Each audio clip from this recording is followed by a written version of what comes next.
माफ कीजिएगा। लेकिन आपने ये देखा कि जब ये चोरी पकड़ी गई तो अब मैं आपके सामने रखता हूं ख्वाजा साहब ऐसे पकड़ के फिर हड़बड़ा क्यों जाते हैं। बुनियादी तौर पर एक सियासी के 2 नंबर किस्म के आदमी हैं, सियासी 2 नंबर मैं कह रहा हूं। ये वो आदमी हैं, आपको याद होना चाहिए कि जब इन्होंने, आपको याद होगा कि किस तरीके से जावेद हाशमी साहब ने बता दिया था कि इनका किरदार क्या था। जब नवाज शरीफ साहब पकड़े गए थे तो ये मुल्क से भाग गए थे बगैर कोई एहतजाज किए, बगैर साथ खड़े हुए, और इन्होंने दुबई में जाके मुलाजमत कर ली थी। मुलाजमत करना बुरी बात नहीं है, लेकिन जिस तरीके से लीडरशिप को कॉन्फ्रेंस में लिए बगैर निकल गए, और उसके बाद में ये वजीर दिफा होने के बावजूद वहां से तनख्वाह लेते रहे, उस जुर्म उसको भी छुपाया, और उस जुर्म की इमा के ऊपर जस्टिस अतर मिनल्ला जो लाहौर हाई कोर्ट के अपना इस्लामाबाद हाई कोर्ट के चीफ जस्टिस थे, आजकल वो सुप्रीम कोर्ट के जज हैं, उन्होंने इनके खिलाफ फैसला दे दिया था। उस केस में ये नाअहल हो गए थे। फिर जनरल बाजवा साहब जिन्होंने इन्हें पहले बहुत बार बचाया था, वो एक दफा दोबारा इनको बचाने मैदान में आ गए। आपको याद होगा ये एमएनए भी एसएमएस की भीख मांगकर बने थे, ये खुद माने थे और फिर बाजवा साहब भी माने थे कि इन्होंने उनको मैसेज किया था, और इन्होंने भीख मांग के ये उस्मान डार को हरवाकर और खुद जीते थे। मैं इस चीज का चशमदीद गवाह हूं। बहुत बार प्राइम मिनिस्टर हाउस में जब उस्मान डार और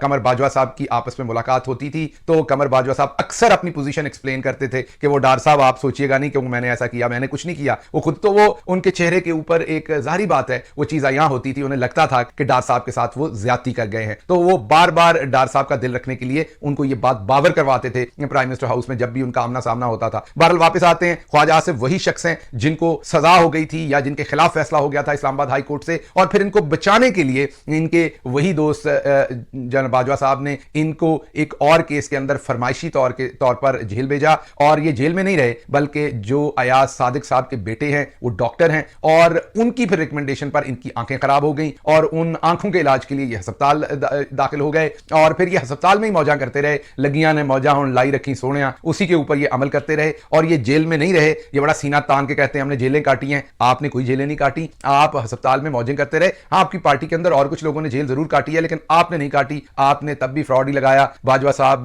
की मैं ये कहूंगा कि मेहरबानी रहमो करम पर आप फौरन ही कल्टी मार के खुद ही फरमाइशी तौर पर जेल गए, और वहां से आप